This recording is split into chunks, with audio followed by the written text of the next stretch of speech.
రాయదుర్గం రైతు రక్షణ వేదిక ద్వారా ఇప్పటి వరకు ఎలాంటి కార్యక్రమాలు మీరు మీ నియోజకవర్గంలో చేపట్టారు సార్? రక్షణ వేదిక ఎందుకు స్టార్ట్ అయింది అనే ఒక విషయాన్ని సార్ దీని పర్మనెంట్ సొల్యూషన్ కావాలంటే ఏం చేస్తే బాగుంటుంది అనుకుంటున్నాను? స్వతంత్రానికి ముందు ఏదైతే ప్లాన్ చేసి ప్రాజెక్టు బీటీపీ అనే ఒక ప్రాజెక్ట్ ని కట్టారో అవన్నీ రావాలంటే ఫస్ట్ భూసేకరణ జరగాలి కదా. భూసేకరణ జరిగే కూడా నిధులు ఇవ్వట్లేదే. ఆ విలేజ్ లో రైతులు ఏ విధంగా వాళ్ళకి పోరాడాలా అని చెప్పి మీరు వాళ్ళకి పిలుపునిచ్చారు? మీరు తాత్కాలిక ప్రయోజనాల గురించి అడిగేది వదిలిపెట్టండి. నియోజకవర్గంగా మేనిఫెస్టో 2,80,000 మంది ఓటర్లు ఉన్నామండి. మేమంతా మనుషులు కాదా? జేసీ దివాకర్ రెడ్డి గారు కూడా ఈ రాష్ట్రం విడిపోయేటప్పుడు ఇదే డిమాండ్ చేశారు, సాగునీటి సాధనే మీ లక్ష్యం. అవును సార్. అంతకుముందు తాగునీరు పుష్కలంగా ఉందా రాయదుర్గంలో? ఇప్పుడు మహానుభావుడి గురించి మనం మాట్లాడుకోవాల్సి వస్తుంది. సరే, ఇక్కడ నీళ్లు చెరువులకు నింపాలా, ఇదంతా బానే ఉంది సార్. దీనికి వాటర్ రావాలంటే పుష్కలంగా వర్షాలు రావాలి కదా. ఖచ్చితంగా 10 సంవత్సరాల తర్వాత రాయదుర్గంలో వర్షాలు సమృద్ధిగా వస్తాయి. ఊరికి 10 మంది అంటే అసెంబ్లీకే దాదాపు 1500 మంది. మనం పోరాడదాం. పోరాడితే పోయేది ఏమీ లేదు. నమస్తే, ఏపీ 39 టీవీకి స్వాగతం. నేను మొన్న రాయదుర్గం వెళ్ళాను ఒక 10-15 రోజుల కిందట. రాయదుర్గం వెళితే వెహికల్ వెళ్ళేటప్పుడు ప్రతి ఆటోకు కింద వెనకల పక్కన పెద్ద వాల్ పోస్టర్ మాదిరి ఒక బ్యానర్ కనిపించింది. అది ఒక ఆటోకు 2 ఆటోలకు కాదు, చాలామంది 100 ఆటోలకు అవే చూశాను. ఏమిది సమస్య అని ఒకచోట ఆటో నిలబెడితే దగ్గరికి వెళ్ళి చూశాను. రాయదుర్గం రైతు రక్షణ వేదిక అని రాస్తూ సాగునీటి సాధనే మా లక్ష్యం అని రాసి ఒక ఆయన అడ్వకేట్, ఆ అడ్వకేట్ ఎవరనేది కూడా చెప్తా, గౌని ప్రతాప్ రెడ్డి అడ్వకేట్ లాయర్ అని కూడా అక్కడ పేరు, ఆయన ఫోటోతో సహా ఉంది. కానీ ఆయన పట్టుకోవడానికి చాలాసార్లు ఫోన్ చేశాను. అసలు ఏంటి మీ స్లోగను, ఎందుకు ఈ విధంగా ఆటోలకు అక్కడక్కడ ఈ ఫ్లెక్సీల మాదిరి వేశారు సార్, ఏంటి? ఎందుకంటే చాలామంది వాళ్ళ స్వార్థం కోసమో లేకపోతే రాజకీయం కోసమో లేకపోతే ఇంకో దానికో పోరాడే వాళ్ళని చూశాను.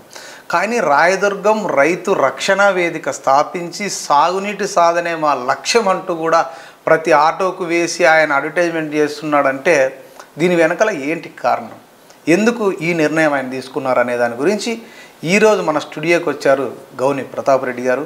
సార్ నమస్తే. నమస్తే సార్. సార్ మీరు ఒక ఫేమస్ అడ్వకేటు సార్, అందులో బెంగళూరులో కూడా మీరు అడ్వకేట్గా ప్రాక్టీస్ చేశారని విన్నాను నేను రాయదుర్గం ప్రజలతో. Right sir. కానీ మీరు ఒక లాయర్గా బెంగళూరులో సెటిల్ అయ్యి రాయదుర్గం మీద ప్రేమతో రాయదుర్గం రైతు రక్షణ వేదిక స్థాపించి సాగునీటి సాధనే మా లక్ష్యం అంటూ రైతుల కోసం పోరాడుతున్నారే, నిజంగా దానికి ధన్యవాదాలు సార్. మీకు చాలా చాలా, ఎందుకంటే ప్రజల కోసం, అది రైతుల కోసం ఎక్స్పెషల్లీ పోరాడే వాళ్ళు చాలామంది తక్కువ ఉన్నారు. అందులో మీరుండడం మాకు నిజంగా అనంతపురం జిల్లా వాసిగా గర్వకారణంగా ఉంది. అసలు ఈ రైతు ట్యాగ్ ఎంచుకోవడానికి గల కారణం ఏంటి సార్? ఫస్ట్ ముందుగా ఏపీ 39 టీవీ ప్రేక్షకులందరికీ నా నమస్సుమాంజలి. అలాగే రాయదుర్గం విచ్చేసినప్పుడు మా ఆటోహుడ్ బ్యానర్ చూసి ఈ రాయదుర్గం రైతు రక్షణ వేదిక వ్యవస్థాపకుడైన నన్ను ఫోన్ చేసి మాకు మీ ఇంటర్వ్యూ కావాలని చెప్పి అడిగిన ఏపీ 39 టీవీ హనుమంత్ రెడ్డి గారికి కూడా నమస్సుమాంజలు. మేము చేస్తుండేది ఒక ఉద్యమం. ఈ ఉద్యమం చేయాలన్న ఆలోచన మాకు రావడానికి, నేను అడ్వకేట్గా ప్రాక్టీస్ చేస్తున్నప్పుడు చాలామంది రైతులు కూడా వాళ్ళ ప్రాబ్లమ్స్ చెప్తూ మా దగ్గరకు వస్తారు. 2023లోనే నేను ఒక క్యాలెండర్ కూడా ఏర్పాటు చేసి నేను మా అడ్వకేట్ కొలీగ్ రాజేష్ శేషాద్రి గారు కలిసి P&R లా ఫర్మ్ అని ఒక కొత్తగా ఒక ఫర్మ్ ఓపెన్ చేసినాము. ఏంటి P&R లా ఫర్మ్ అంటే ఏంటిది అని P is Pratap and R is Rajesh. Pratap and Rajesh law firm. దాన్ని షార్ట్కట్లో P&R లా ఫర్మ్గా మేము ఓపెన్ చేయడం జరిగింది.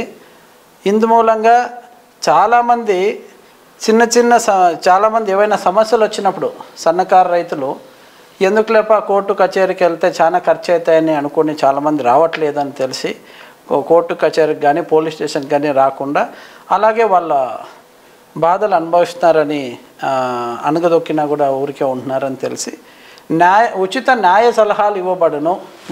ఎవరికైనా తీరా వాళ్ళు ఫీజు కట్టుకోలేని పరిస్థితిలో ఉంటే ఫ్రీగా కానీ మేము యాజ్ ఎ లాయర్ కోర్టులో మీకు న్యాయం చేయగలము అని చెప్పి 2023లో క్యాలెండర్స్ 20,000 పైచలకు క్యాలెండర్స్ వేసి ప్రతి పల్లెకి మేము ఇవ్వడం జరిగింది. చాలా పల్లెల్లో విజిట్ చేయడం జరిగింది. చాలామంది రైతులను కూడా కలవడం జరిగింది.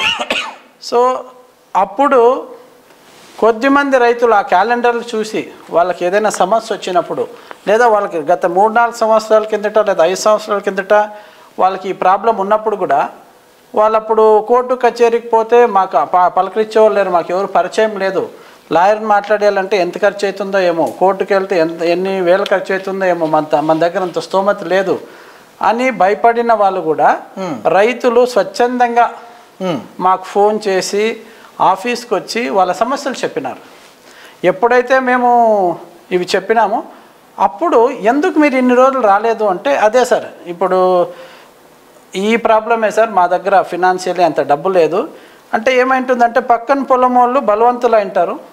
వాళ్ళు కులపరంగా కానీ లేదా ఇంకో రకంగా పార్టీ ఏదో ఒక పార్టీకి లీడర్గా ఉండడము, వీళ్ళది ఒక 10-15 సెంట్లు 20 సెంట్లు ఆక్రమించుకుంటారు. వీళ్ళది ఉండేదే 2 సెంట్లు 2 ఎకరాల్లో భూమి ఉంటుంది. దాంట్లో కూడా 20-25 సెంట్లు అట్లా ఆక్రమించుకుంటే దాన్ని వీళ్ళకి తెలిసినా కూడా దాన్ని అడిగే కూడా భయపడద్దు. దాన్ని ఎట్లా అడగాలో ఎట్లా పోరాడాలో తెలియక ఎవరి దగ్గరికి పోయినా ఏ లాయర్ దగ్గరికి పోతే ఎంత డబ్బులు అడుగుతారో తెలియక రాకుండే వాళ్ళు కూడా అలా మేము రాలేకపోయినామని వాళ్ళు చెప్పిన తర్వాత నాకు అనిపించింది నిజంగా రాయదుర్గంలో రైతుల పరిస్థితి ఏంటి అని నేను ఒక సర్వే చేశాను సార్.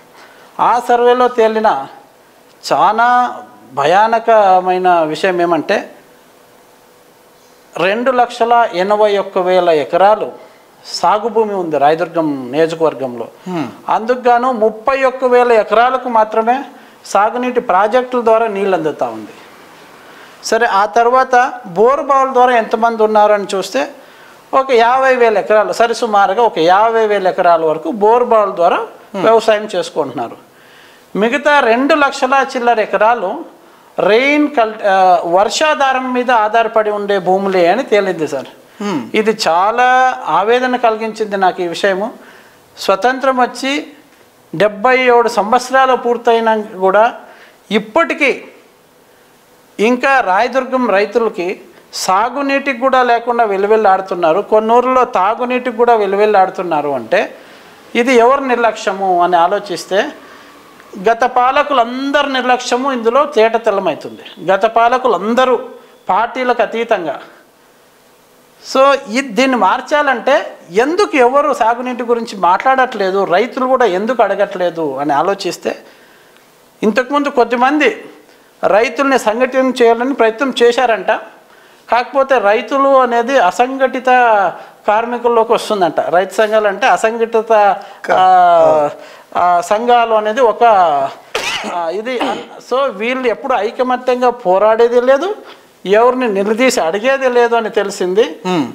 రైతులందరి తరపున నేను ఒక రైతు బిడ్డగా రైతులందరి తరపున నేను గలమెత్తాలనుకున్నాను. సాగునీటి సాధన కోసం ప్రతి రాజకీయ పార్టీని కదిలించాలనుకున్నాను. కాబట్టి రాయదుర్గం రైతు రక్షణ వేదికని స్థాపించి ఇది జనాల్లోకి తీసుకెళ్లాలనే ఒక ఉద్దేశంతోనే ఈ ఆటో హుడ్ క్యాంపెయిన్ చేయడం జరిగింది సార్.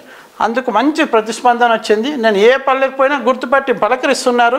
ఆటోలో చూసాం మిమ్మల్ని, ఏ రైతుని కలిసినా అవును చూశాను సార్, ఆటో వెనకాల బాగుంది, మీరు బాగా పోరాడుతున్నారు, సంతోషము, మా తరపున మాట్లాడడానికి ఒకరు ఉన్నారని మాకు సంతోషం అవుతా ఉంది అని చెప్పినారు సార్. సరే, ఇంతకుముందు అంటే బెంగళూరులో ప్రాక్టీస్ చేసేవాళ్ళ, మీరు ఇప్పుడు ఎక్కడ చేస్తున్నారు ప్రాక్టీస్? సార్ యాక్చువల్గా నా స్టడీస్ 10th క్లాస్ వరకు మేము పుట్టి పెరిగిన రాయదుర్గంలోనే జరిగింది. లైక్ పెరిగింది ఏ ఊరు సార్? సొంత ఊరు పల్లేపల్లి సార్. పల్లేపల్లి రాయదుర్గం నియోజకవర్గం. మాజీ ఎమ్మెల్యేనా ఎమ్మెల్సీ? రైట్ సార్, మాజీ ఎమ్మెల్యే పాటిల్ వేణుగోపాల్ రెడ్డి గారు కూడా మా దాయాదులే, మా అన్నదమ్ములే. అదే ఊర్లోనే మేము పుట్టి పెరిగినాము. సో ఎలిమెంటరీ స్కూల్ వరకు నా విద్యాభ్యాసము పల్లేపల్లి గ్రామంలోనే జరిగింది. ఆ తర్వాత మా నాన్నగారు ఆయన కూడా రైతు అయినప్పటికీ పిల్లలకు మంచి ఎడ్యుకేషన్ ఉండాలని చెప్పి రాయదుర్గం పట్టణంకి మా కుటుంబం షిఫ్ట్ అయ్యాము. మాకు ఎలాగో 11 కిలోమీటర్లే పల్లె టు రాయదుర్గము.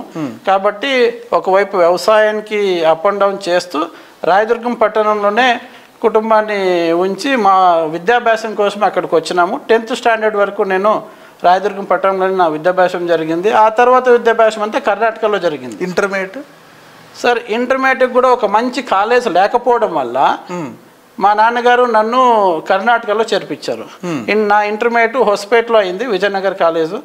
ఆ తర్వాత నా ఎల్ఎల్బి బెంగళూరు సిటీలో అయింది, విపురం లా కాలేజ్లో. సో అక్కడ అయిన తర్వాత కూడా నేను నా జన్మభూమిలోనే ప్రాక్టీస్ చేయాలా, ఆంధ్రప్రదేశ్లోనే ప్రాక్టీస్ చేయాలని చెప్పి ఆంధ్రప్రదేశ్ బార్ కౌన్సిల్లోనే రిజిస్టర్ అయ్యాను. As advocate in the year 2009లో రిజిస్టర్ అయ్యాను. అప్పటి నుంచి నేను ప్రాక్టీస్ చేశాను. 2 years నేను హైదరాబాద్లో కూడా ప్రాక్టీస్ చేశాను. ఆ తర్వాత తెలంగాణ ఉద్యమం ఉధృతంగా జరుగుతూ ఉంది కాబట్టి మనకి ఇక్కడ సేవ చేసే అవకాశం కూడా, సూట్స్ కూడా మనకి రావు, ఫైల్స్ కూడా మనకి రావు అని అర్థమైపోయి మళ్ళీ బెంగళూరులో వెళ్ళి ప్రాక్టీస్ చేశాను. అప్పుడప్పుడు అమరావతికి కూడా నా ప్రాక్టీస్ ఉంది. కాకపోతే బెంగళూరులో కంటిన్యూస్ ప్రాక్టీస్ నాది జరిగింది. ఇప్పుడు జన్మభూమికి సేవ చేయాలని ఒక తలంపుతో 3 సంవత్సరాలు అయింది నేను రాయదుర్గానికి మళ్ళీ నా ఫ్యామిలీతో పాటు వచ్చి రాయదుర్గంలోనే సెటిల్ అయ్యాను సార్. మా అమ్మ నాన్నలతో పాటు ఇక్కడే ఉన్నాను నేను. సో నా కొడుకు కూడా రాయదుర్గం భావనా స్కూల్లోనే గత 3 సంవత్సరాలుగా ఎడ్యుకేషన్ చేస్తున్నాడు. ఎల్కేజీ యూకేజీ, ఇప్పుడు 1st స్టాండర్డ్ అయిపోతుంది వాడిది. సో జన్మభూమిలో ఉండాలని ఒక తలంపుతో నేను ఇక్కడికి వచ్చాను. ఇక్కడ నా లాయర్గా ఇక్కడ సేవలు అందించాలి, న్యాయవాదిగా ఇక్కడ సేవలు అందించాలని వచ్చాను. కాకపోతే లక్కీగా మా రాయదుర్గం లిటిగేషన్ ఫ్రీ ఏరియా కాబట్టి మాకు సంతోషమైన విషయమే, మా కేసులు పెద్దగా ఉండవు. కాబట్టి ఎప్పుడైతే రైతులు ఇట్లా వచ్చి చెప్పినారో, వాళ్ళ ప్రాబ్లమ్స్ చెప్పినారో, నాకు అనిపించింది రైతులు అంటే దేశానికి అన్నం పెట్టే అన్నదాత ఇలా చిన్న చిన్న విషయాలకు కూడా నాతో డబ్బులు లేవని అనుకుంటున్నాడంటే మెయిన్ కారణం సాగునీరు లేకపోవడం. అవును, ఆ సాగునీరు లేకపోవడానికి మెయిన్ కారణం రైతుల్లో ఐకమత్యం లేదు. ఐకమత్యంగా ఏ నాయకుడిని ప్రశ్నించట్లేదు. సాగునీరు మాకు ఎందుకు లేదు, స్వతంత్రం వచ్చి 77 సంవత్సరాలు అయితే ఒక భైరవాంతిప్ప ప్రాజెక్ట్ అనేది 1956లో ఓపెన్ చేసిన తర్వాత ఏ ఒక్క ప్రాజెక్టు మనకు లేదు. 1956లో అది ఓపెన్ అయింది అంటే అది స్వతంత్రానికి ముందే నిర్ణయించిన ప్రాజెక్ట్ అది. అప్పటికి అది రెడీ అయింది, చేసింది. స్వతంత్రం తర్వాత ఏ ఒక్కరు కానీ రాయదుర్గం నియోజకవర్గంలో రైతుల పరిస్థితి గురించి ఆలోచించిన పాపన పోలే. తుంగభద్ర డ్యామ్ నుంచి హెచ్ఎల్సి కెనాల్ వస్తాయి. ఆ హెచ్ఎల్సి కెనాల్లో మిగులు జనాలు వేస్ట్ అయిపోతున్నాయి. దాన్ని కూడా ఎవరు పట్టించుకున్న పాపన పోవట్లే. అందుకోసమే వీటన్నిటిని చూసి నా తగిన విధంగా ఫస్ట్ ఎవరైతే అసంఘటిత కార్మికులు అంటారో వాళ్ళందరినీ సంఘటితం చేయాలి. రైతుల్ని, రైతు కూలీల్ని సంఘటితం చేస్తే మా ఊర్లోని వలసలు ఆగిపోయేటట్లు, మా ఊర్లో రైతుల ఆత్మహత్యలు ఆగిపోయేటట్లు చేయొచ్చు అనే ఒక ఉద్దేశంతోనే రాయదుర్గం రైతు రక్షణ వేదికని స్థాపించడం జరిగింది సార్. రాయదుర్గం రైతు రక్షణ వేదిక ద్వారా ఇప్పటి వరకు ఎలాంటి కార్యక్రమాలు మీరు మీ నియోజకవర్గంలో చేపట్టారు సార్? సార్, మా నియోజకవర్గంలో నేను రాయదుర్గం రైతు రక్షణ వేదిక స్టార్ట్ చేసిండేది డిసెంబర్ 2023లోనే స్టార్ట్ చేశాను. Last year? అవును సార్, డిసెంబర్ 2023లోనే స్టార్ట్ చేసినాను. ఫస్ట్ ఆఫ్ ఆల్ రైతులకి ఈ రక్షణ వేదిక ఎందుకు స్టార్ట్ అయింది అనే ఒక విషయాన్ని వాళ్ళలోకి తీసుకెళ్ళడానికి నేను చాలామంది రైతుల్ని, వందలాది మంది రైతుల్ని కలిసినాను. పల్లెటూరు పోయినప్పుడు కూడా కంటిన్యూస్గా రైతులను కలిసినాను. వాళ్ళకి ఎక్స్ప్లెయిన్ చేసినాను. మనలో ఐకమత్యం లేకపోవడం వల్ల ఈరోజు మనం ఈ దుస్థితిలో ఉన్నాము. నేను చాలామంది రైతులను అడిగాను, మీ పిల్లోడు యాడ్ చదువుతున్నాడు, ఏం చేస్తున్నాడు అంటే అంతో ఇంతో డబ్బు ఉండేవాళ్ళు చదివించినారు. మిగిలిండే వాళ్ళు కూలోళ్ళే రావట్లేదప్పా, మా పిల్లోని ఇంకేడ్ స్కూల్కి పంపిస్తాము, వాడు కూడా నాతో పాటు వ్యవసాయం చేస్తాడు అంటారు. సరే, మీరు వ్యవసాయం చేసి బాగా సంపాదిస్తున్నారంటే అది కూడా జరగట్లే. ఏమవుతుంది, గవర్నమెంటు ఇప్పుడు ప్రస్తుతం ఉండే గవర్నమెంటు 9 గంటలు కరెంట్ అంటుంది, ఎప్పుడో మిడ్-నైట్ ఇస్తారు. అది కూడా 9 గంటలు అని చెప్పి ఇప్పుడు 7 గంటలే ఇస్తున్నారని చెప్పి గోల ఏ రైతుని పోయి కలిసినా అది చాలామంది అదే కంప్లైంట్ చేస్తున్నారు. రీసెంట్గా నిన్నగాక మొన్న బొమ్మన హాలు, ఉద్దే హాలు గ్రామంలో జరిగిండే ఇది చెప్తాను. అక్కడ ఒక రైతు ఎప్పుడైతే ఆయన పంట వేసుకున్నాడో అప్పుడు 9 గంటల విద్యుత్ వచ్చింది. పంట చేతికి వచ్చే టైంకి 7 గంటల విద్యుత్ వస్తుంది. దానివల్ల ఆయన తను వేసుకోండి అన్ని ఎకరాలకి నీరు పాలిచ్చే సాగునీరు ఇవ్వలేకపోయినాడు. దానివల్ల సగం పంట ఎండిపోయింది. ఆ ఎండిపోయిన పంటని వరి పంటని గొర్రెలు తింటా ఉన్నాయి. ఆ వీడియో చూస్తే ఎంత హృదయ విదారకంగా ఉంది అంటే దీనికి కారణం పాలకులు, సాగునీటి ప్రాజెక్టుల అధికారులే. ఎందుకంటే కర్ణాటక గవర్నమెంటు ఆంధ్రప్రదేశ్ గవర్నమెంట్కి ఒక లెటర్ రాసిందండి రీసెంట్గా. ఏమని, తుంగభద్ర డ్యామ్ నుంచి మీ వాటా నీరు మీరు వాడుకోలేదు, మాకు అవకాశం ఇస్తే మీ వాటా నీరు మేము వాడుకుంటాం, మా రైతులకు చాలా అవసరం ఉంది అని. మనోళ్ళు ఎందుకు వాడుకోలేకపోయారు అనేదే క్వశ్చన్ మార్క్. ఈ విషయంలో నేనైతే ప్రజాప్రతినిధులనే తప్పుపట్ట తెలుసుకోలేదు. ఖచ్చితంగా సాగునీటి పారుదల శాఖ అధికారుల నిర్లక్ష్యం ఇక్కడ ఎత్తి కనిపిస్తుంది.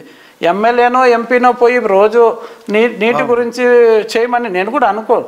దానికంటూ ఒక ఇరిగేషన్ డిపార్ట్మెంట్ సపరేట్గా ఉంది కదా. ఆ డిపార్ట్మెంట్ అధికారులు ఏం చేస్తున్నారని నేను ఏపీ 39 టీవీ మూలకంగా అడుగుతున్నా. అయ్యా అధికారులు నేను చేతులెత్తి మొక్కి అడుక్కుంటున్నా, మీ డ్యూటీ మీరు కరెక్ట్గా చేసింటే ఈరోజు అంతమంది రైతులు వేలాది ఎకరాలు ఎండిపోతుండే. వాళ్ళ ఏడుపు వాళ్ళ అంతగా బాధపడాల్సిన అవసరం ఉంటుందిలే. దయచేసి ఇరిగేషన్ ఆఫీసర్స్ అందరికీ నేను రిక్వెస్ట్ చేసుకుంటున్నా, మేము ఈ డ్యూటీస్ మీరు కరెక్ట్గా చేయండి. మన వాటర్ నీళ్ళే మనం తీసుకోలేకపోయినామంటే ఎంత దారుణమైన విషయం అండి ఇది. అసలు కర్ణాటక, తమిళనాడు నీళ్ళ కోసం ఎంత గొడవ పడతారు ఎప్పుడు.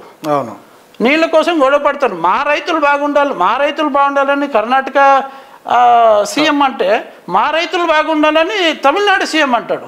వాళ్ళు ఆ విషయంలో ఎన్నోసార్లు గొడవ పడతారు. రైతులందరూ సంఘటితమై కర్ణాటకలో సార్ రైతుల సంఘం ఎంత స్ట్రాంగ్ ఉందంటే వాళ్ళంతా సంఘటితమై పోరాడతారు. కర్ణాటక నుంచి తమిళనాడుకు పోవాల్సిన కావేరీ జనాల్ని మా రైతులకు నీళ్ళు ఏమని ఆపేస్తారు. సుప్రీంకోర్టుకు ఇచ్చిన ఆర్డర్ని కూడా తుంగులో తొక్కినారు. అప్పట్లో ఎస్ఎం కృష్ణ అనే చీఫ్ మినిస్టరు సుప్రీంకోర్టు ఆర్డర్ ఇచ్చింది, నువ్వు తమిళనాడుకి నీళ్ళు వదలాల్సిందే ఒప్పందం ప్రకారం అని. నేను నీళ్ళు వదిలితే మా రైతులు నష్టపోతారని అప్పట్లో ఎస్ఎం కృష్ణ అనే చీఫ్ మినిస్టర్ నీళ్ళు కూడా వదలలే. అంటే ఎందుకు వదలలేదంటే అక్కడ అంత చైతన్యం ఉంది రైతుల్లో. ఏమన్నా అయితే రేపు పొద్దున్న మా పార్టీకి ఓట్లు వేయడనే భయం ఉంది. రైతులే ఓట్లు వేయరు, మా పార్టీని నట్టేట ముంచుతారనే భయం ఉంది. అక్కడ రైతు సంఘం అంత స్ట్రాంగ్ ఉంది. సుప్రీంకోర్టు ఆర్డర్ని కూడా ఆయన బేఖాతరు చేసినాడు. కంటెంప్ట్ ఆఫ్ కోర్టు మీద ఆయన్ని శిక్షించి కూడా రెడీ అయ్యి కోర్టు ఆయనపై క్షమాపణ చెప్పాడు. చీఫ్ మినిస్టర్ హోదాలో పోయి క్షమాపణ చెప్పాడు. ఇది మా రైతుల హితరక్షణ కోసం నేను ఇట్లా చేయాల్సి వచ్చింది, కానీ దీంట్లో ఇంటెన్షనల్గా కోర్టు ఆర్డర్స్ని ధిక్కారం అయితే కాదు, క్షమించండి అని ఇంత చేసినారు. అలాంటి చీఫ్ మినిస్టర్ మన రాయదుర్గం మన ఆంధ్రప్రదేశ్లో ఉన్నారా? అలాంటి ప్రజాప్రతినిధులు మా రాయదుర్గంకు ఉన్నారా? సాగునీటి కోసం పోరాడే ప్రజాప్రతినిధులు ఎందుకు లేరంటే మాకు కూడా తప్పు ఉంది. మేము కూడా 5 ఏళ్ళకి ఒకసారి వచ్చిన వాళ్ళు చూసి ఓట్లు ఊరికి బాగుంటాడు అని ఎవరికి నచ్చిన వాళ్ళకి ఓట్లు వేస్తాం. గెలిచిన వాళ్ళు వాళ్ళ స్వార్థాలు చూసుకొని వెళ్ళిపోతున్నారు. అన్ని తాత్కాలిక ప్రయోజనాల గురించే ఆలోచిస్తున్నారు. కానీ మేము మా రైతులు కానీ దీర్ఘకాలిక ప్రయోజనాల గురించి ఆలోచించడం, ఎప్పుడైతే ప్రతి రైతు దీర్ఘకాలిక ప్రయోజనాల గురించి ఆలోచించి ప్రజాప్రతినిధుల ముందు డిమాండ్ పెడతారో అప్పుడు ఖచ్చితంగా రాయదుర్గం రైతులకి సాగునీటి ప్రాజెక్టులు వస్తాయి, రైతు సస్యశ్యామలంగా ఉంటాడు, రైతే రాజు అన్నది నిజం కూడా అవుతుంది రాయదుర్గంలో. సార్, దీని పర్మనెంట్ సొల్యూషన్ కావాలంటే ఏం చేస్తే బాగుంటుంది అనుకుంటున్నారు మీరు? సార్, పర్మనెంట్ సొల్యూషన్ అంటే ఇంతకుముందు నేను చెప్పినట్లు స్వతంత్రానికి ముందు ఏదైతే ప్లాన్ చేసి ప్రాజెక్టు బీటీపీ అనే ఒక ప్రాజెక్ట్ని కట్టారో ఆ తర్వాత ఏ ప్రాజెక్టు కట్టలేదు. ఇప్పటికీ సార్ మా కృష్ణా పరివాహక ప్రాంతంలోకి వస్తుంది రాయదుర్గం. కృష్ణా పరివాహక ప్రాంతం మిగులు జలాలు 5 టీఎంసీల నీరుంది. ఆ 5 టీఎంసీల నీరుని సరిగ్గా వాడుకుంటే ఇంకొక 50,000 కిలోమీటర్లకి ఇంకొక 50,000 ఎకరాలకి సాగునీరు అందుతుంది. ఇంకో 50,000 ఎకరాలకు సాగునీరు అందుతుంది. కాకపోతే ఆ కృష్ణా పరివాహక ప్రాంతంలో ఉన్న మిగులు జలాలైన 5 ఎకరాలని 5 టీఎంసీలని సరిగ్గా వాడుకోవట్లేదు మా రాయదుర్గం అధికారులు, ఇరిగేషన్ అధికారులు కానీ ప్రజాప్రతినిధులు కానీ దాన్ని సరిగ్గా ముఖ్యమంత్రి దృష్టికి తీసుకుపోవట్లేదు. తీసుకొని పోయి కనుక చేసేట్టుంటే హెచ్ఎల్సి మిగులు జలాలు ఏమైతే ఉన్నాయో వాటితో ఉంతకల్లు ప్రాజెక్టు, ఉంతకల్లు రిజర్వాయర్ ఒకటి ఏర్పాటు చేస్తే 4 నుంచి 6 టీఎంసీ నీటిని మనము అక్కడ స్టోర్ చేసుకోవచ్చు సార్. ఇప్పుడు మనం ఇంతసేపు మాట్లాడినాం బీటీపీ డ్యామ్ గురించి, దాని సామర్థ్యం 2 టీఎంసీలే. ఆ 2 టీఎంసీలు ఉండే మా ఊరికి ఒక ప్రాజెక్ట్ ఉంది అని గర్వంగా చెప్పుకుంటాం. అక్కడ కూడా నిండేది 3 ఏళ్ళకో 4 ఏళ్ళకో ఒకసారి అక్కడ నీళ్ళు వచ్చేది కూడా. దానికి కూడా కారణం ఏమంటే కర్ణాటకలో అసలు ఆ బీటీపీ డ్యామ్ చుట్టుపక్కల 25 కిలోమీటర్ల రేడియస్లో ఎక్కడ కానీ చెక్ డ్యాములు కట్టే కూడా పర్మిషన్ లేదు. అయినా కూడా కర్ణాటకలో ఆ లోకల్ లీడర్సు చీఫ్ మినిస్టర్తో మాట్లాడి, ఇరిగేషన్ మినిస్టర్తో మాట్లాడి చెక్ డ్యాములు కట్టిస్తున్నారు. చెక్ డ్యాముల పేరుతో వాళ్ళు చిన్న చిన్న ప్రాజెక్టులు కట్టేస్తున్నారు సార్. దానివల్ల ఆ వాటర్ కర్ణాటక నుంచే మాకు బీటీపీకి నీళ్ళు రావాలి. వాళ్ళు అక్కడక్కడ ఆపేసుకుంటున్నారు. ఆ ప్రాజెక్టుల నుంచి మళ్ళీ ఛానల్స్ ఇట్లా లెఫ్ట్కి రైట్కి వెళ్ళిపోతుంటాయి. వాళ్ళు రైతులు వాడుకొనేస్తున్నారు. దానివల్ల మాకు 4 ఏళ్ళకో 5 ఏళ్ళకో ఒకసారి నీళ్లు నిండుతాయి. అది వర్షం బాగా వర్షం బ్రహ్మాండంగా పడి వాళ్ళకి ఇంక పూర్తిగా మాకు నీళ్ళే అవసరం లేదప్ప అనుకొని వాళ్ళు ఎడిచినప్పుడే అవి కూడా నిండిపోయినప్పుడు మాకు నీళ్ళు వస్తాయి. అంటే అందరికీ వద్దనుకున్నప్పుడు మాత్రమే మాకు నీళ్ళు, మాకు కావాలనుకున్నప్పుడు ఎప్పుడు మాకు నీళ్ళు దొరకదు. అయితే అతివృష్టి లేదంటే అనావృష్టి మా రాయదుర్గం నియోజకవర్గం పరిస్థితి ఇలా ఉంది. ఇంత దారుణం జరుగుతున్నా కర్ణాటక పోయి ఏ నాయకుడు కానీ కర్ణాటక మీద కేసులు వేసి కానీ ఆ ప్రాజెక్టులు 25 కిలోమీటర్ల వరకు మీరు అసలు చెక్ డ్యామ్ కట్టేకే మీకు అవకాశం లేదు, అలాంటిది పర్మిషన్ కూడా లేదు, కట్టేశారు. అయినా ప్రాజెక్టులే కట్టేసినారు సార్. ఇక్కడ 2 టీఎంసీ అవుతుంది. ఒక్కొక్క ప్రాజెక్ట్ అయితే పెద్ద ఇక్కడికి వచ్చే నీటిని అక్కడ ఆపుతూ వాళ్ళు కట్టేసుకున్నారు. అది రైతు సంఘం అంత స్ట్రాంగ్గా ఉంది కర్ణాటకలో. కాబట్టి ఏవైనా అగ్రిమెంట్స్ ఉంటాయి కదా బిట్వీన్ స్టేట్స్, దాన్ని తుంగలో తొక్కుతున్నారు. ఎవరి కోసము? రైతుల కోసం. అక్కడ ప్రజాప్రతినిధులు రిస్క్ తీసుకొని చేస్తున్నారు. ఎందుకు? అక్కడ రైతులు సంఘటితంగా ఉన్నారు కాబట్టి. ఈ ఏపీ 39 టీవీ మూలకంగా నేను కూడా రాయదుర్గం రైతులందరికీ పిలుపునిస్తున్నాను. మనం సంఘటితంగా ఉంటే, మనం ఐకమత్యంగా పోరాడితే ప్రతి ప్రతినిధి కూడా నిద్రలో కూడా రైతులు నేను ఏమన్నా చేయకపోతే నాకు ఫ్యూచర్ లేదు అని అనుకుంటాడు. వాళ్ళ చీఫ్ మినిస్టర్ క్యాండిడేట్తో, ఎవరైనా కానీ ఏ పార్టీ నాయకుడైనా కానీ వాళ్ళ చీఫ్ మినిస్టర్ క్యాండిడేట్తో రాబోయే ఎలక్షన్స్కి ముందే ఇంకో 10-15 రోజుల్లోనే అనౌన్స్ చేపేయాల. బీటీపీకి 230 కిలోమీటర్లు కాలువ తవ్వుతామని 960 కోట్లు శాంక్షన్ చేస్తున్నామని చెప్పి 2009లో చంద్రబాబు నాయుడు గారు వచ్చి శిలాఫలకం వేసిపోయినారు. వచ్చిందా? ₹1 రాలే. 18 కిలోమీటర్లేమో వాళ్ళు లైన్ చేసినారంట, కాలువ చేసినారంట. అది గొప్పగా చెప్పుకుంటారు. 2022లో రైతు భరోసా కేంద్రాన్ని ఓపెన్ చేస్తానని చెప్పి వచ్చిన జగన్మోహన్ రెడ్డి గారు కూడా నేను కూడా 250 కోట్లు ఇస్తామని చెప్పినారు. వచ్చినాయా సోదరులు? మీరే ఆలోచించండి. వచ్చినాయా? అవి రాలే, ముందుకు పోలే సార్. భూసేకరణే సరిగ్గా జరగల. భూసేకరణ జరిగేటప్పుడు 230 కిలోమీటర్ల కాలువలు వచ్చేటప్పుడు మా బీటీపీకి నీళ్ళు తెచ్చేటప్పుడు సార్ అవన్నీ రావాలంటే ఫస్ట్ భూసేకరణ జరగాలి కదా. భూసేకరణ జరిగే కూడా నిధులు ఇవ్వట్లేదే ముఖ్యమంత్రి. రైతులకు ఏ ముఖ్యమంత్రి కానీ, చంద్రబాబు నాయుడు కానీ మా రాయదుర్గాన్ని మోసం చేసినాడు, జగన్మోహన్ రెడ్డి గారు కానీ మా రాయదుర్గాన్ని తుంగలో తొక్కేసినారు, మోసమే చేసినారు. ఎందుకంటే రాయదుర్గంలో రైతులు ప్రజాప్రతినిధుల మీద ప్రెజర్ పెట్టట్లేదు, ప్రజాప్రతినిధులు వాళ్ళ ఇరిగేషన్ మినిస్టర్తో కానీ చీఫ్ మినిస్టర్ కానీ ప్రెజర్ పెట్టట్లేదు వాటర్ ప్రాజెక్టుల నుంచి. ఇప్పుడు వచ్చే ఎలక్షన్స్లో ఎమ్మెల్యే అభ్యర్థులు కానీ ఎంపీ అభ్యర్థులు కానీ ప్రతి విలేజ్కి వస్తారు. ఆ విలేజ్లో రైతులు ఏ విధంగా వాళ్ళకి పోరాడాలా అని చెప్పి మీరు వాళ్ళకి పిలుపునిచ్చారు? ఏ విధంగా, ఏ వే ఆఫ్లో? సార్ నేను పల్లెలకు పోయినప్పుడు రైతులను కలిసినప్పుడు వాళ్ళకి నేనేం చెప్పినానంటే, మీరు తాత్కాలిక ప్రయోజనాల గురించి అడిగేది వదిలిపెట్టండి ప్రజాప్రతినిధుల్ని. దీర్ఘకాలిక ప్రయోజనాలైన నీటి ప్రాజెక్టుల గురించి అడగండి. మా ఊరికి నీళ్ళు ఎట్లా తెస్తో చెప్పు. ఇంతకుముందు మీరు చెప్పేంట్రీ కృష్ణా జలాలతో బీటీపీని నింపుతాము, బీటీపీ నుంచి పైప్ లైన్ల ద్వారా మీ ఊరు చెరువు నింపుతాము, మీ ఊరు చెరువు నిండితే మీ తోటలో బోర్లు రీఛార్జ్ అవుతాయి, గ్రౌండ్ వాటర్ బాగా వస్తుంది, బోర్లు రీఛార్జ్ అయితే మీ పంటలు బాగా పండుతాయి, మాకే ఓటేయండి అని మొక్కి వేపించుకొని పోయినారు. కృష్ణా జలాలు ఎప్పుడు వచ్చినా ఎప్పుడు తెస్తారు, మీ ఇంతవరకు తేలే. కనీసం కాలువన్న ఏర్పాటు చేయగలిగినారంటే అదిలే. 230 కిలోమీటర్ల దూరం డిస్టెన్స్ ఉండాల్సి ఆ కాలువలో 18 కిలోమీటర్లు అయిందంట. సావు కబురు చల్లగా చెప్పినట్లు చెప్తున్నారు మా కాలువ శ్రీనివాసులు గారు. నేను 960 కోట్లు శాంక్షన్ చేయించినాను. 18 కిలోమీటర్లు కాలువ కూడా పూర్తయిపోయింది. ఆ తర్వాత మా ప్రభుత్వం పాయ అంటే, మరి నువ్వు శాంక్షన్ చేయించిన డబ్బులు ఎక్కడ పోయినాయి సార్ అంటే, అసలు శాంక్షన్ అవ్వలేదు సార్. 960 కోట్లు శాంక్షన్ అవ్వలే. రేపు మర్నాడు దిగిపోతాడు చంద్రబాబు నాయుడు గారు అనగా ఆయన్ని పిలిపించి శిలాఫలకం వేసి మేము చేస్తాము అని చెప్తే జనం నమ్మలేదు కూడా. నిన్ను నమ్మలే, మీ ముఖ్యమంత్రి గారిని నమ్మలే, చంద్రబాబు నాయుడిని. అందుకే మార్చినారు, ఈయనేమో చేస్తారని చెప్పి. జగన్మోహన్ రెడ్డిని నమ్మితే జగన్మోహన్ రెడ్డి గారు కూడా ఏమీ చేయలే.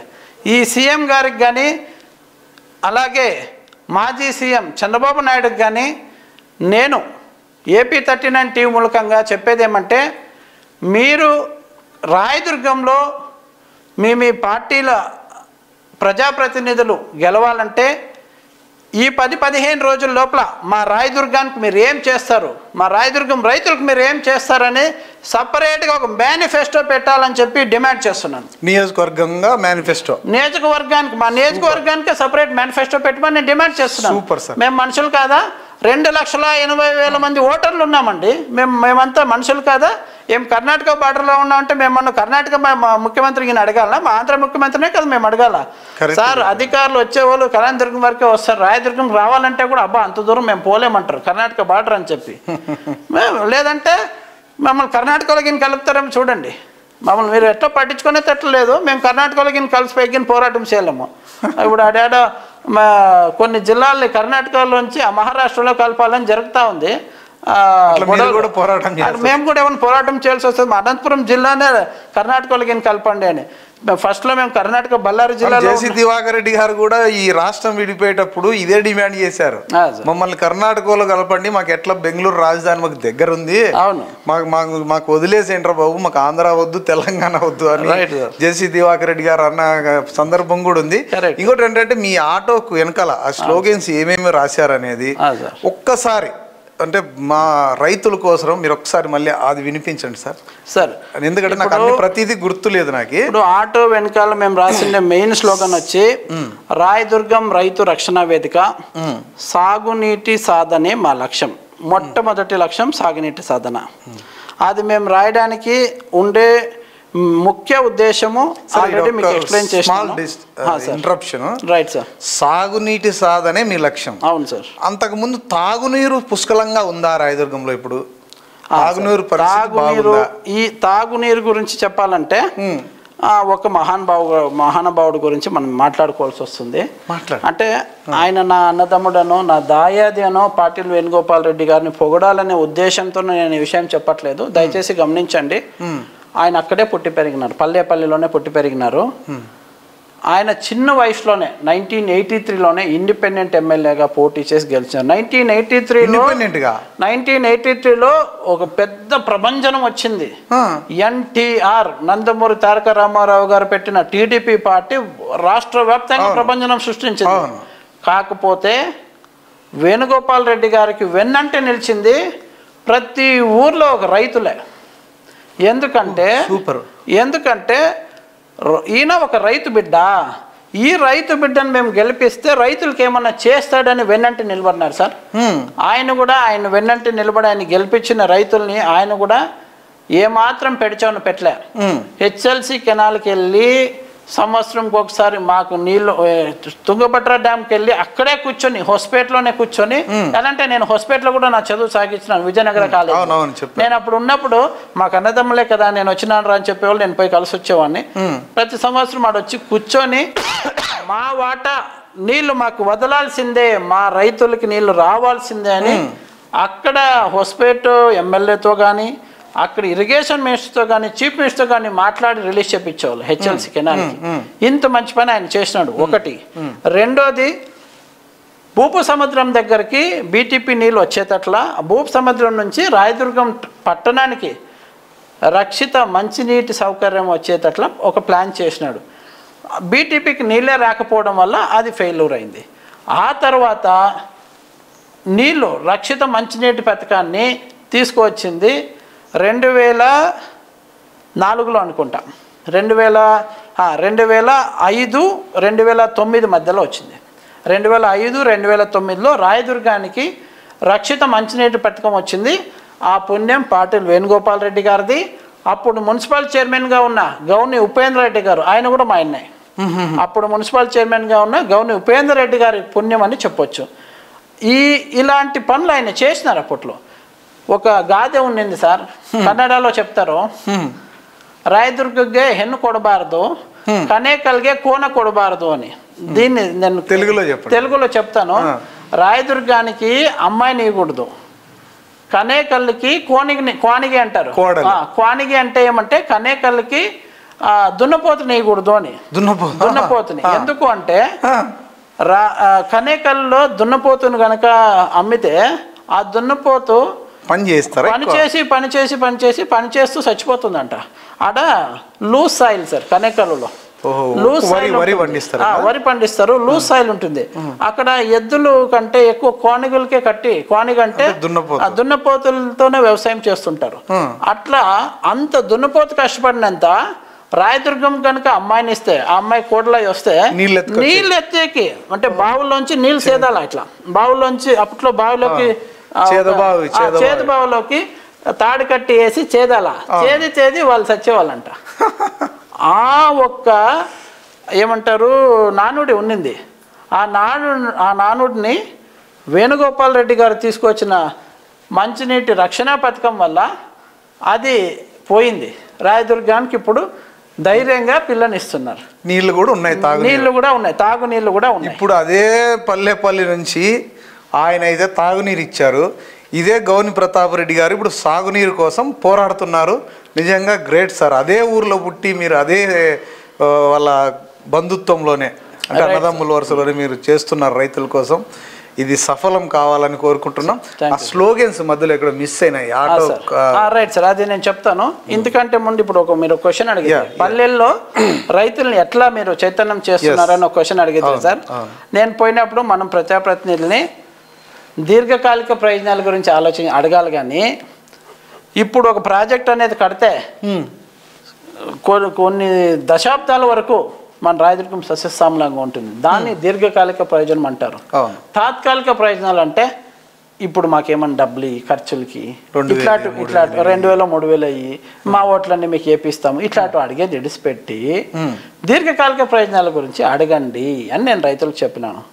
దాంట్లో ఒక ఊర్లో ఒక రైతు ఏం చెప్పినాడంటే, నాకు అన్న ప్రతాపన్న మీరు చెప్పేది బాగుంది, 5 ఏళ్ళకి ఒకసారి వస్తారు, 500 రూపాయలు ఇస్తారు, మాకు ఓటేయండి అబ్బా అది చేస్తాం ఇది చేస్తాం అని పెద్ద పెద్ద మాటలు చెప్పి ఓటు వేసుకొని వెళ్ళిపోయిస్తారు. తర్వాత గెలిచిండే మళ్ళీ 5 ఏళ్ళకి కానీ మా ముఖం చూడరు. ఇదేంటిదన్నా ఇట్లుండదు, నువ్వు చెప్పేది బాగుంది, అప్పట్లో మేము 500 రూపాయలకి ఆశపడేది తప్పే, తీసుకోకూడదు, మాకి అప్పుడు 500 రూపాయలు పెద్ద విషయము, తీసుకెళ్ళినాము అప్పుడు చేసినాము. ఈసారి కనుక ప్రజాప్రతినిధులు వస్తే 5 ఏళ్ళకోసారి నువ్వు 500 రూపాయలు ఇచ్చేది కాదు, 5 ఏళ్ళకోసారి మేమే నీకు 500 రూపాయలు ఇచ్చి ఓటేస్తాము. ఎప్పుడంటే 24/7 365 డేస్ ప్రతి నిత్యం మా పల్లె చుట్టుపక్కల ఉండే చెరువులు కుంటలు డ్యాములు ప్రతి నిత్యం నీళ్ళు ఉండేటట్లు చేసాము. చాలు ఆ నీళ్ళు ఉంటే మేము వ్యవసాయం చేసుకొని పండించుకునే పంటలతో మేము బాగా సంపాదించుకొని రైతే రాజు అనేది మేము నిజం చేసుకుంటాము. మేమే మీకు 5 ఏళ్ళకోసారి 500 రూపాయలు ఇచ్చి ఓటేస్తాము అని నేను అడుగుతానన్నా అని చెప్పినాడు ఒక రైతు. Super super. ఎంత నాకైతే చలించిపోయినావా, సూపర్. చాలా ఇక్కడ నీళ్లు చెరువులకు నింపాలా ఇదంతా బాగానే ఉంది సార్. దీనికి వాటర్ రావాలంటే పుష్కలంగా వర్షాలు రావాలి కదా, డ్యాముల్లో నీళ్ళు ఉండాలి కదా, పైన నుంచి రావాలి కదా. Right sir. ఇప్పుడు పుష్కలంగా వర్షాలు రావాలంటే మనకు అందరికీ తెలిసిందే సిస్టము, చెట్లు, గ్రీన్ రెవల్యూషన్ రావాలి, హరిత విప్లవం జరగాలి. రాయదుర్గంలో హరిత విప్లవం పేరిట చంద్రబాబు నాయుడు గారు ముఖ్యమంత్రిగా ఉన్నప్పుడు కాలువ శ్రీనివాసులు గారు మంత్రిగా ఉన్నారు.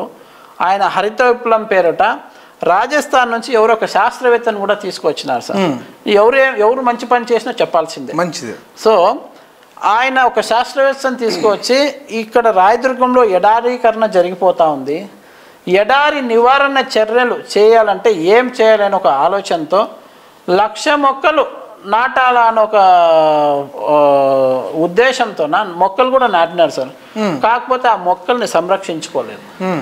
నేను ఏపీ 39 టీవీ మూలకంగా ప్రతి రాయదుర్గం ప్రజలకి నేను చెప్పదలుచుకునేది ఏమంటే, మనము పుట్టినరోజుకి కేక్ కట్ చేసే బదులు ప్రతి పుట్టినరోజుకి వాళ్ళ స్తోమతను బట్టి ఒక మొక్క లేదా 10 మొక్కలు లేదా నీకు స్తోమత బాగుంటే 100 మొక్కలు, నీ ప్రతి పుట్టినరోజుకి ఒక మొక్క 10 మొక్కలో 100 మొక్కలో నీ స్తోమతను బట్టి నువ్వు ఆ మొక్కల్ని నాటి వాటిని సంరక్షించుకుంటే ఖచ్చితంగా 10 సంవత్సరాల తర్వాత రాయదుర్గంలో వర్షాలు సమృద్ధిగా వస్తాయి. రాయదుర్గం ఏమైతే ఎడారీకరణ జరుగుతుందో ప్రభుత్వమే అన్ని పనులు చేయాలని నేను కూడా చెప్పట్లేదు సార్. ప్రజల్లో కూడా చైతన్యం ఉండాలి. అవును, ప్రజలు కూడా కోఆపరేషన్ ఉంటేనే ఏ ప్రభుత్వాలైనా ఏదైనా సాధించకైతుంది.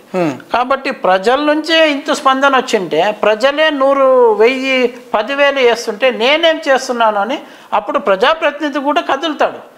ఈ 1,00,000 మొక్కలు కాదు 10 లక్షల మొక్కలు వేస్తామని వేస్తాడు. 1,00,000 మొక్కలు వేపుగా పెరిగాయా సార్? సార్ పెరిగే అవకాశం లేకుండా వాటికి నీరు సరిగా అందించలేదు సార్, పెరగలేదు. యాక్చువల్గా 1,00,000 మొక్కలు అయితే పెరగలేదు, ఏదో కొన్ని మిగిలినాయి, కొన్ని చాలా నాశనం అయిపోయినాయి. ఎలాంటే సంరక్షించుకునే బాధ్యత తీసుకోవాల్సింది చాలా ఈజీ సార్. అవును సార్, దాన్ని సంరక్షించడమే చాలా. అవును సార్, అది ఆ బాధ్యత ఎవరు తీసుకోవట్లేదు. కాబట్టి ప్రతి రైతుకి ప్రతి ప్రజకి రాయదుర్గంలోని ప్రతి ఒక్కరికి నేను ఇస్తుండే వినమ్రమైన పిలుపు ఏమంటే, ప్రతి ఒక్క రైతు ప్రతి ఒక్క ప్రజలు వాళ్ళకి సాధ్యమైనంత మొక్కలు నాటండి, మొక్కల్ని సంరక్షించుకోండి. ఆ మొక్క చెట్టై ఆ చెట్లు వల్ల పర్యావరణ సమతుల్యంతో వర్షాలు కరెక్ట్గా పడినా మనం ఎంతో వృద్ధిలోకి వస్తామనేది గుర్తుపెట్టుకోండి. ఈ మధ్యన ఇండస్ట్రియలైజేషన్ పేరుతో కానీ లేదా అభివృద్ధి పేరుతో కానీ చాలా మొక్కలు కట్ చేస్తున్నారు. ఇప్పుడు నేను ఇప్పుడు ఉండే ఇల్లు జేఆర్ఎస్ కాలనీలో రాయదుర్గంలో ఉన్నాను. అది కూడా ఒకప్పుడు పొలమే. అక్కడి నుంచి ఒక 1/2 కిలోమీటర్ వెనక్కి పోతే ఆడిప్పటికీ వ్యవసాయం చేస్తున్నారు. అంటే డెవలప్మెంట్ పేరుతో ఇట్లా జరిగిపోతున్నాయి. ఇదంతా ఆగాలంటే మనం మొక్కల్ని సంరక్షించుకోవాలి. కనీసం సరే ఊరు చుట్టుపక్కల ఉండేది ఏదో కారణంతో కట్ చేసినారు. ఒక్క మొక్క కనుక నరకాల్సి వస్తే ఒక మంచి రీజన్ కోసము 101 మొక్కల్ని నాటండి. ఒక చెట్టు నరకాల్సి వస్తే 101 మొక్కల్ని నాటి వాటిని సంరక్షించండి అని ఏపీ 39 టీవీ ప్రేక్షకులందరికీ, అలాగే ప్రత్యేకించి రాయదుర్గం ప్రజలకు, రాయదుర్గం రైతు సోదరులకు నేను పిలుపునిస్తున్నాను. చాలా మంచి ఆలోచన సార్, నిజంగా మంచి ఆలోచన. ఈ తర్వాత ఆ ఆటో స్లోగన్స్ మనము దేనికోసం అయితే మీరు సాగునీటి కోసం పాటుపడుతున్నారో ఆ స్లోగన్స్ నేను ఆటో వెనుక చూశాను. అంటే ప్రతిదీ నాకు గుర్తు లేదు. ఒక్కసారి అది మీ స్లోగన్స్ ఏంటనేది ఒక్కసారి వినిపించండి సార్ ప్లీజ్. Yes sir. రైతే రాజు అనేది నిజం కావాలంటే ప్రతి ఎకరాకు సాగునీరు అందిస్తేనే సాధ్యం. బీటీపీపై నేతల మాటలన్నీ నీటి బుడగలేనా, భైరవాన్ తిప్ప ప్రాజెక్టు ఇక తిప్పల పాలేనా. ఎందుకంటే ఎన్నో రకరకాల హామీలు ఇచ్చినారు, అన్ని నీటి బుడగలాగా పేలిపోయినా ఒక్క హామీ కూడా నెరవేరలేదు. అందరు నేతల గురించి చెప్తున్నాను, పార్టీలకు అతీతంగా. జీడిపల్లి రిజర్వాయర్ ద్వారా రాయదుర్గం నియోజకవర్గానికి కనీసం 1,00,000 ఎకరాలకు సాగునీరు అందించాలి. హెచ్ఎల్సి నుండి అదనపు జలాలను తీసుకోవడానికి ఉంతకల్లు రిజర్వాయర్ నిర్మాణాన్ని చేపట్టాలి. రైతులు పండించే ప్రతి పంటకు గిట్టుబాటు ధర ప్రకటించాలి. నాసిరకం విత్తనాలు, ఎరువులు సరఫరా చేసే దళారులు, వ్యాపారులపై కఠిన చర్యలు తీసుకోవాలి. సార్, చాలామంది రైతులు నాసిరకం విత్తనాలు, ఎరువుల వల్ల మోసపోతున్నారు. ఇది జరగడానికి ముఖ్యంగా ఏం జరుగుతూ ఉందంటే, రైతుల దగ్గర పెట్టుబడికి డబ్బులు ఉండదు. వాళ్ళ దగ్గరికి పోతే ఉద్దరికిస్తారప్ప, మన దగ్గర డబ్బులు ఇచ్చినోడు తిరిగి ఇవ్వచ్చు అంటే ఉద్దరికిస్తారంటే ప్రస్తుతానికి అప్పుగా ఇస్తారు, తర్వాత మన దగ్గర డబ్బులు వచ్చినోడు తిరిగి ఇవ్వచ్చు అని వేస్తారు. ఆ ఉద్దరికి ఇచ్చేవాళ్ళు, ఆ అప్పుగా ఇచ్చేవాళ్ళు కూడా ఏం చేస్తారంటే సగం కల్తీ ఉంటాయి, సగం మంచివి ఇస్తుంటారు. ఏం చేస్తామో ప్రయోగము రైతుల ద్వారా చేపిస్తారు సార్. రైతులకే తెలియకుండా రైతుల భూముల్లో వాళ్ళ విత్తనాలు కానీ వాళ్ళ ఎరువులు కానీ పనిచేస్తున్నా లేదని రైతుల ద్వారా రైతులకు తెలియకుండా రైతుల భూముల్లోనే ప్రయోగం చేపిస్తున్నారు. అది కూడా జరుగుతూ ఉంది. దాన్ని కూడా అరికట్టాలని ఇందు మూలంగా సంబంధిత అధికారులకి నేను ఏపీ 39 టీవీ నుంచి వేడుకుంటున్నా. అలాగే రైతులకు, కౌలు రైతులకు, రైతు కూలీలకు వడ్డీ లేని రుణాలు ప్రభుత్వమే ఇవ్వాలి. ఇది మా ముఖ్య డిమాండు. అలాగే చెరువుల పూడికతీత, చెరువుల మరమ్మతుల కొరకు ప్రభుత్వం ప్రత్యేక నిధులను విడుదల చేయాలి. సార్, ఈ చెరువుల పూడికతీత అనేది కొన్ని ఊర్లో చాలా బాగా జరిగింది. చెరువుల పూడికతీత జరిగితే ఎప్పుడైనా మన టైం బాగుండి అతివృష్టి జరిగినప్పుడు నీళ్లు నిలబడతాయి, ఎక్కువ రోజులు నిలబడతాయి. కొన్ని చెరువులు ఎట్లున్నాయంటే కొంచెం నీళ్ళు వచ్చేస్తే కోడి పడుతుంది అంటారు కదా, అది చెరువు కట్ట దాటి నీళ్ళు వెళ్ళిపోతాయి, వేస్ట్గా వెళ్ళిపోతాయి. ఇట్లా ప్రాబ్లం అయిపోతుంది. అట్లా అవ్వకుండా ఉండాలంటే చెరువులో పూడికి తీస్తే గుంత తగ్గి ఎక్కువ ఉంటే అక్కడ నీళ్ళు నిలబడతాయి, ఎక్కువ రోజులు నిలబడతాయి. ఒక 3 ఏళ్ళు నిలబడాల్సిన నీళ్ళు 1 ఇయర్కే వెళ్ళిపోతుందంటే చెరువుల్లో పూడికి హెవీగా అయిపోవడం వల్లనే అయిపోతుంది సార్. సో అది కూడా మా డిమాండ్. దీంతోపాటు ఇంకా కొన్ని డిమాండ్లు ఏమంటే, అన్నదాతల ఆత్మహత్యలు నివారించాలంటే ప్రతి ఎకరాకు సాగునీరు అందించాలి. మా ఊళ్ళో వలసలు ఎక్కువ, ఆత్మహత్యలు ఎక్కువ, రైతు కుటుంబాలవి. సార్, నేను కూడా ఒక వలసపోయి వచ్చిండేవాడిని. మా ఊర్లో మంచి కాలేజ్ ఉంటే నేను కర్ణాటకకు పోతుండే. మా ఊర్లో సాగునీరున్నా పొలంలో వ్యవసాయం అనే చేసుకుంటుంటాం. ఏమీ లేదు కాబట్టి, అరే నాన్న మనము చదువుకోకపోతే నీకు లైఫ్ లేదు, నువ్వు చదువుకో, మేము చూడు ఎంత కష్టపడుతున్నాము. అయినా ఎప్పుడో అయితే అతివృష్టి ఉంటుంది, లేదంటే అనావృష్టి ఉంటుంది. మా నాన్న మాకు చెప్పిన విషయాలు, ఎప్పుడో ఒకసారి అతివృష్టి లేదు, అనావృష్టి లేదు, సమృద్ధిగా పంటలు పడినాయంటే గిట్టుబాటు ధర దొరకట్లేదు. ఇట్లా మనం రైతులుగా ఎండిపోతున్నాం నాన్న, మనం కష్టపడుతున్నాము, ఎండిపోతున్నాము. ఏదో మనము మనకు తోచినంత ప్రజాసేవ చేసుకుంటున్నాము. కాకపోతే ఇక్కడ ఫ్యూచర్ ఎట్లుంటుందో తెలీదు, నువ్వు వెళ్ళు, అక్కడ మంచి కాలేజ్ ఉంది, ఆడిపోయి చదువుకో అని మా నాన్నగారు మనం పంపించాల్సి వచ్చింది. నేను కూడా అట్లా వలస పోవాల్సి వచ్చింది. ఎందుకు? ఇక్కడ మంచి కాలేజీ లేదు, సాగునీరు లేదు, రైతులకి ఫ్యూచర్ లేదు అని. ఇప్పటికీ అదే పరిస్థితి ఉంది సార్. మేము చదువుకునేటప్పుడు ఏం పరిస్థితి ఉంది, ఏమీ మారలే. అదే బీటీపీ డ్యామ్ తప్పితే ఇంకేమీ లేదు మా ఊరికి. ఆ బీటీపీ డ్యామ్ కూడా ఇప్పటికీ వచ్చే నీళ్ళని నాడు ఆపేస్తున్నారు కర్ణాటకలోనే. దేశానికి అన్నం పెట్టే రైతన్న అన్నమో రామచంద్ర అనే పరిస్థితికి కారకులు ఎవరు? ఇది అందరికీ తెలిసిన విషయం. ఎవరనేది అలుగుటయ్యే ఎరగని రైతన్న అలిగిన నాడు వారిని ఆపతరమా? ఇలాగే పాలకులకు కనువిప్పు కలగాలంటే పార్టీలకు అతీతంగా, కులమతాలకు అతీతంగా రైతులందరూ ఏకతాటిపై చేరి ఉద్యమించాలి. నేను ఏపీ 39 టీవీ వేదికగా ప్రతి రాయదుర్గం రైతుకు రిక్వెస్ట్ చేసుకుంటున్నా, ఇంకొకసారి రిపీట్ చేస్తాను వినండి. పాలకులకు కనువిప్పు కలగాలంటే పార్టీలకు అతీతంగా, కులమతాలకు అతీతంగా రైతులందరూ ఏకతాటిపై చేరి ఉద్యమించాలి. సార్, రైతుల్ని కులాల వారిగా, మతాల వారిగా, పార్టీల వారిగా విభజించడం వల్లనే రైతులు సంఘటితం కాలేకపోతున్నారు. అరే, మనం ఏ పార్టీ వెనుక తిరిగినా, మనం కులం అని మన కులంతోనే తిరిగినా, దీనివల్ల మనం విడివిడిగా ఉండడం వల్లనే మనకు నీళ్లు రావట్లేదనే విషయం ఎప్పుడైతే రైతులు ఆకలింప చేసుకొని ఏకతాటిపైకి వస్తారో వారిని ఎవరు ఆపేకాయలేస్తారు. అలాగే రైతులపై చిన్న చూపు మనిషి మనుగడకే ముప్పు. ఈ విషయం నేను ఎందుకు రాసినంటే, చాలామంది కర్ణాటకలో మండ్య జిల్లాలో ఒక పెద్ద పల్లె ఉంది సార్, పల్లె పేరు గుర్తు రావట్లే. 40 ఏళ్ళు దాటిండే యువ రైతులు చాలామంది ఉన్నారు. ఇప్పటికీ వాళ్ళకి పెళ్లి కాలే, వాళ్ళకి పంటలు కూడా సమృద్ధిగా పండుతున్నాయి సార్, అయినా పెళ్లి కాలే. వాళ్ళు ఒక సాఫ్ట్వేర్ ఇంజనీర్తో పోలిస్తే వీళ్ళ సంపాదన కూడా బాగుంది, అయినా వాళ్ళకి పెళ్ళని ఇవ్వట్లే. అంటే రైతులు అంటే చిన్న చూపు, సమాజంలో రైతులు అంటే చిన్న చూపు వచ్చేసింది. ఎందుకు? ఎప్పుడు ఏముంటుందో తెలియదు వీళ్ళది అని. ఇప్పుడు వర్షాలు రావాలా, సమృద్ధిగా ఉండి ప్రాజెక్టులు నిండితేనే కదా వస్తాయి. ఆ మైండ్ సెట్తో జనము రైతుల్ని చిన్నచూపు చూస్తున్నారు. అన్నదాత పైన చిన్నచూపు చూస్తే ఫ్యూచర్లో మనిషి మనిగడకే ప్రమాదం అనేది చాలామందికి తెలియదు సార్.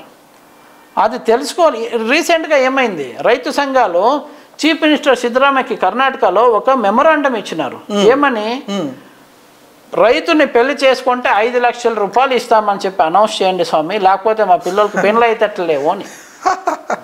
ఏదో కొన్ని ఊర్లో వాళ్ళు సమృద్ధిగా పంటలు పండించుకుంటున్నారు, అయినా పిల్లలు దొరకట్లేదు. ఇంకొన్ని ఊర్లో వాళ్ళకి ఇట్లే మన రాయదుర్గం లాగే అతివృష్టిలు అనావృష్టిలు అప్పుడప్పుడు పంటలు వస్తాయి. అంటే రైతు అంటే వాడికి పిల్లనిచ్చే వాళ్ళు కూడా లేకున్న పరిస్థితి తయారైంది. ఇదే కనుక జరిగితే ఒక రైతు బిడ్డ ఒక 3-4 బిడ్డలు ఉంటే కనీసం ఒకరన్నా దాంట్లో వ్యవసాయం చేస్తారు. వ్యవసాయం చేసేవాళ్ళే లేకపోతే తర్వాత మనం అన్నానికి ఎవరిని అడగాలి? అన్నమో రామచంద్రాన్ని మనం వేరే దేశం మీద ఆధారపడాల్సి వస్తుంది సార్. అది జరగరాదంటే రైతులు నెగ్లెక్ట్ చేయరాదు. ఏ ప్రభుత్వమైనా, ఏ ప్రజాప్రతినిధి అయినా, ఏ అధికారి అయినా రైతులు నెగ్లెక్ట్ చేయరాదు. రైతులు నెగ్లెక్ట్ చేస్తే మన దేశం కూడా బాగుపడదు అని ఆ ఒక ఉద్దేశంతోనే ఈ రైతులపై చిన్న చూపు మనిషి మనుగడకే ముప్పు అని నేను చెప్తున్నాను సార్. Super sir. మళ్ళా స్వార్థం కోసం రైతుల జీవితాలతో చెలగాటమాడే రాజకీయ నాయకులు ఆట కట్టించే సమయం ఆసన్నమైంది. ఇది ఎట్లా అంటే ఈ ఏపీ 39 టీవీ మూలకంగా నేను ప్రతి రైతుకి ఇస్తుండే పిలుపు ఏమంటే, రాయదుర్గం నియోజకవర్గంలో ఉన్న ప్రతి పల్లెల నుంచి దాదాపుగా 150 పైన పల్లెలు ఉన్నాయి. ప్రతి పల్లె నుంచి కనీసం ఒక 10 మంది రైతులు రెడీ అవ్వండి. వచ్చే అసెంబ్లీ ఎలక్షన్స్లో కానీ, రాబో ఎంపీ ఎలక్షన్స్లో కానీ, పార్లమెంట్ ఎలక్షన్స్లో కానీ మనం నామినేషన్ వేద్దామంట. రైతులందరూ నామినేషన్ వేయండి. Super sir. ఇది రైతులందరూ నామినేషన్ వేస్తే ఇది రాష్ట్ర సమస్య అవుతుంది. రాయదుర్గం సమస్య ఒకటే కాదు, ఇది రాష్ట్ర సమస్య అవుతుంది, ఇది దేశ సమస్య కూడా అవుతుంది. ఇది ఖచ్చితంగా జగన్మోహన్ రెడ్డి గారి దృష్టి పోతుంది. ఎందుకు రైతులు కన్నెర్ర చేశారు, ఎందుకు రైతులందరూ నేను నామినేషన్ వేసేసినారు ఏమి అని విచారిస్తారు. అప్పుడు తెలుస్తుంది జగన్మోహన్ రెడ్డి గారికి, అవును సాగునీటి ప్రాజెక్టులు లేక రాయదుర్గం రైతులు విలువిలాడుతున్నారు, వాళ్ళు కన్నెర్ర చేసి వాళ్ళు నామినేషన్లు వేసినారు. ఊరికి 10 మంది అంటే అసెంబ్లీకే దాదాపు 150 మంది, 1500 మంది. అవును సార్, 1500 మంది. అవును, ఆ అభ్యర్థులు ఉంటారా? ఈవీఎం 1500 మందికి ఎన్ని గుర్తులు? 1500 మంది కంటే 150 పెట్టాల్సి వస్తుంది. కనీసం 100 ఈవీఎంలు ఒక్కొక్క బూత్ కి పెట్టాల్సి వస్తుంది. 100 ఈవీఎంలు పెట్టాల్సి వస్తుంది. ఈవీఎంలో షార్టేజ్ వచ్చే ఛాన్సెస్ ఉన్నాయి సార్. షార్టేజ్ వస్తాయి. దీనికి మీ ఆలోచన అనేది చాలా గొప్పది సార్. ఈ విధంగా ప్రయత్నం చేయొచ్చు మరి సార్. ఖచ్చితంగా నేను అదే మీ ఏపీ 39 టీవీ మూలకంగా ప్రజలకు ఇస్తుండే అభ్యర్థన అనుకోండి, డిమాండ్ అనుకోండి, పిలుపిస్తున్నాను. రాయదుర్గం రైతులు హితరక్షణ కోసం మనం చేయాల్సిన పని ఇది. నామినేషన్ రెడీగా ఉండండి. రాబోయే అసెంబ్లీ ఎలక్షన్స్లోనా, రాబోయే పార్లమెంట్ ఎలక్షన్స్లోనా కనీసం ప్రతి పల్లె నుంచి 10 రైతులు రెడీగా ఉండండి. మనం అందరూ నామినేషన్ వేస్తామంట. ఎప్పుడు విత్డ్రా చేసుకుంటాము? ముఖ్యమంత్రి జగన్మోహన్ రెడ్డి గారు కనీసం ఒక 50,000 కోట్లు నేను ఇస్తున్నాను ఇప్పటికిప్పుడే ప్రకటించేస్తారు. అంతమంది వేస్తే ఇది ప్రధానమంత్రి దృష్టి కూడా పోతుందండి. సాధ్యమైతే రాయదుర్గంలో కట్టే ప్రాజెక్టుకి కేంద్ర నిధులు కూడా ఇస్తామని ప్రకటించే అవకాశాలు ఉంటాయి. ఖచ్చితంగా ప్రధానమంత్రి గారి దృష్టి కూడా పోతుంది. అవును, ఖచ్చితంగా దీన్ని లైట్గా తీసుకోవద్దండి. ఏదో ఈ పిల్లోడు చెప్తాడు, ప్రతాప్ రెడ్డి చెప్పినంత మాత్రాన, పోరాడినంత మాత్రాన ఏమైనా జరుగుతుందా అంటే, ఒక్కసారి గత దశాబ్దాలుగా ఎంతోమంది ఏం చెప్పినా చేసినారు కదా మీరు. ఈ ఒక్కసారి మీ ప్రతాప్ రెడ్డి, మీ పల్లెపల్లి ప్రతాప్ రెడ్డి, మీ గౌని ప్రతాప్ రెడ్డి, మీ రైతు బిడ్డ, మీ వాడిని, మీ లాయర్ని నేను చెప్తున్నా, మీ ఊరి వాడిని చెప్తున్నా, నా మాట వినండి. మనం ప్రతి పల్లె నుంచి 10 మంది నామినేషన్ వేస్తే ఎమ్మెల్యే ఎలక్షన్స్కి, అలాగే ఎంపీ ఎలక్షన్స్ కూడా 10 మంది నామినేషన్ వేస్తే ఇది ఖచ్చితంగా రాయదుర్గం సమస్య ఏమాత్రం ఉండదు. రాయదుర్గం నుంచి అనంతపురం జిల్లాకి, అనంతపురం జిల్లా నుంచి ఆంధ్రప్రదేశ్ మొత్తానికి విస్తరిస్తుంది. ఈ సమస్య, ఇంత సమస్య ఉంది అనేది అది అలాగే ప్రధానమంత్రి గారి దృష్టి కూడా చేరుతుందని పదే నేను మీకు విన్నపం చేస్తున్నాను. దయచేసి రెడీగా ఉండండి. మనం పోరాడదాం. పోరాడితే పోయేది ఏమీ లేదు, సాగునీరు సాధించడం తప్ప. దయచేసి గుర్తుపెట్టుకోండి సార్. ఇప్పుడు నాకు ఇక్కడ ఊరికి 10 మందికి వేస్తావు, వాళ్ళకి డిపాజిట్ కట్టాలి కదా. ఆ డిపాజిట్ అమౌంట్ ఎట్లా చేస్తారు, ఎట్లా సమకూరుస్తారు మీరు సార్? ఇప్పుడు జోలి బట్టి అడుగుతారా సార్? Right question sir. ఊరికి 10 మంది నామినేషన్ వేయాలంటే ఆ ఊర్లో రైతులే కనీసం 200 మంది పైన 200-300 మంది పైన రైతులు ఉంటారు. ప్రతి పల్లెలోనూ 200-300 మంది పైన రైతులు ఉంటారు. చాలా ఈజీ సార్. వాళ్ళందరూ ఏకమైనట్లే కదా. ఊరికి 10 మంది రెడీ అని అంటే వాళ్ళందరూ ఏకమైనట్లే. 10,000-20,000 ఏం పెద్ద సమస్య అంతే, అది పెద్ద సమస్య కదా సార్. రైతులకి అదే నేను చెప్తుండేది, అన్నదాత కన్నెర్ర చేస్తే వేరే రకంగా ఉంటుంది అని నేను రాసిండే స్లోగాను. అలుగుటయే ఎరగని రైతన్న అలిగిన నాడు ఏం జరుగుతుంది అనేది చూపియాలి మనం. ఇప్పుడైతే కన్నెర్ర చేస్తున్నారు, రాయదుర్గం కన్నెర్ర చేస్తున్నారు సార్. ఆల్రెడీ కన్నెర్ర చేస్తున్నారు. మీరైతే? మేమైతే కన్నెర్ర చేస్తున్నాం సార్. నామినేషన్ వేద్దాం అనుకుంటున్నాం. అందరు రైతులతోనే నామినేషన్ వేపిస్తాను. దాంతోపాటు మీరు కూడా వేయచ్చు కదా సార్. ఇది ఎట్లా అంటే పరిస్థితి, నేను ఒక రాజకీయ చట్రంలో నాలో ఉండే కొన్ని భయాలు చెప్తున్నా.